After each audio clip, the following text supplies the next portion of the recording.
This one's coming from r/wedding shaming. It was posted 17 days ago. Title is A Poorly Planned Wedding in a Dirty Florida House. Ooh. My brother's wedding took place at my parents' regular middle-class home in South Florida. The goal was to be married elsewhere, but they spent all of their wedding money on cigarettes and lottery tickets and trips to Disney. Okay. These are two men in their 30s. The story happened several years ago, but it still occupies the outsized space in my brain. So, because of the financial mismanagement, a free venue was necessary. I very intentionally live on the other side of the country and had not been to Florida in months. Well, in that time, my brother and his fiance had moved in and trashed the home, my parents' house, where they planned on having their wedding. I, wrongly, assumed that they have it all under control. They rented folding chairs and had a friend officiating and got a cake. It gave the impression of foresight and planning. I show up in the morning to see if they need help. Nothing is ready. The house is filthy. Dirty bathroom, overflowing cat box, and a porch, where the reception is supposed to be, is covered in cigarette butts and ash and just grime. Ew. Had no plans to clean or set up or make people welcome. I'm stunned. And it is the end of May and already hot and humid, so I'm cleaning in my wedding attire in the Florida heat. Oh my. I'm also dealing with the fact that my parents' once tidy home has quickly turned into a pit. My brother's fiance got all excited about the decor, but didn't plan anything else. Just boxes of unopened napkins in a specific shade of purple and a wedding cake serving set. People are supposed to arrive in 4 hours. This is an 8-hour cleaning job, at minimum. I clean and scrub and shovel the mess the best I can. I set up the chairs and put out plates and the cake and go to Publix to grab deli food and drinks. It is the best I can do with 1 hour I have left, and I spend hundreds of my own money on not only food and drinks, but several fans at the Lowe's next to the Publix for the hot porch. I'm a sweaty mess doing my best. Parents are disabled, so no help there. And only 10, they expected 35, people showed up. Oh. And those that do are the in-laws, who look like they crawled straight out of the Everglades. One has a community control bracelet on his ankle and wasn't supposed to leave his county. He did. My future brother-in-law's sister brought a pot of rice and beans, which she placed on the burner and walked away from. She neglected to put water in the pot. Okay. It scorched and smoked and set off all the alarms. She was unbothered and left me to deal with it. I'm opening windows, wasting precious AC to blow smoke out of the home that was hosting a swamp wedding. Jesus. My future brother-in-law did manage to put out a guest book. Well, his white family proceeded to use the N-word several times throughout the book.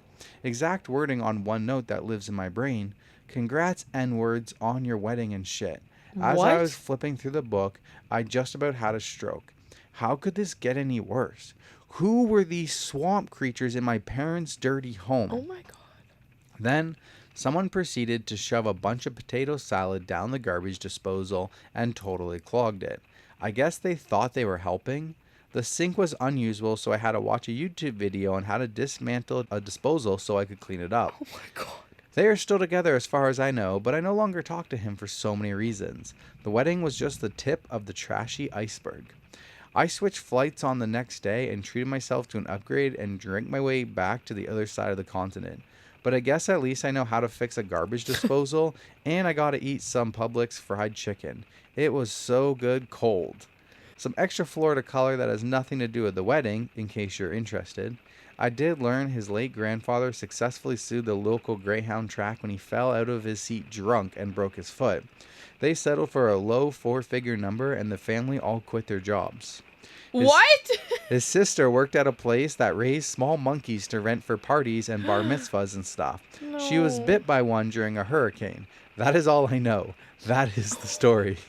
In the years since the wedding, the gentleman with the community control bracelet has been placed in prison for murder. Okay.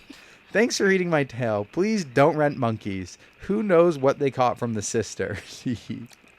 And most importantly, it just isn't something we should be encouraging as a society, you know? Stop. Okay. Why is my immediate thought I am very sad for these monkeys? Top comment, is the sister who burnt the rice and beans also the sister who was bit by the monkey? OP replies, the same. Oh, God.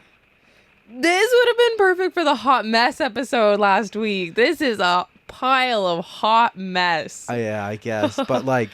No, but everybody needs help. Everybody here. needs help. Oh, my God. First off, OP needs help for what I can only describe as like... People pleasing. Or OCD. OCD. Like, she can't let it be a disaster on her watch. Yeah. Yeah. Just let it happen.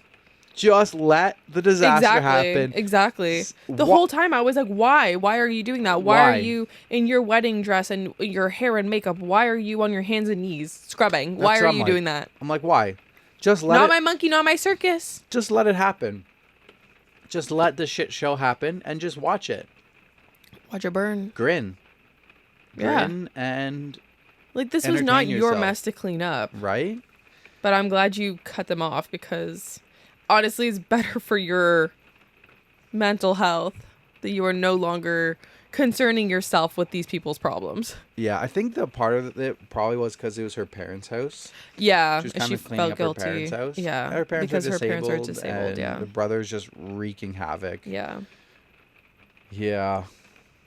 Oh man, that is brutal. Why did only 10 people show up when they expected 35? I feel like it kind of lines up. I mean, yeah, it checks out. With like their disaster of everything. Some people probably knew. It's like, they don't want to go there. But that's crazy though. Like, for a wedding, for 25 people not to show up after you RSVP'd, Yeah. even if it was a 200 person wedding, which this was only supposed to be 35, 25 people not showing up on the day is a lot. Yeah. That's crazy. Agreed. All right. Back to you. Alrighty.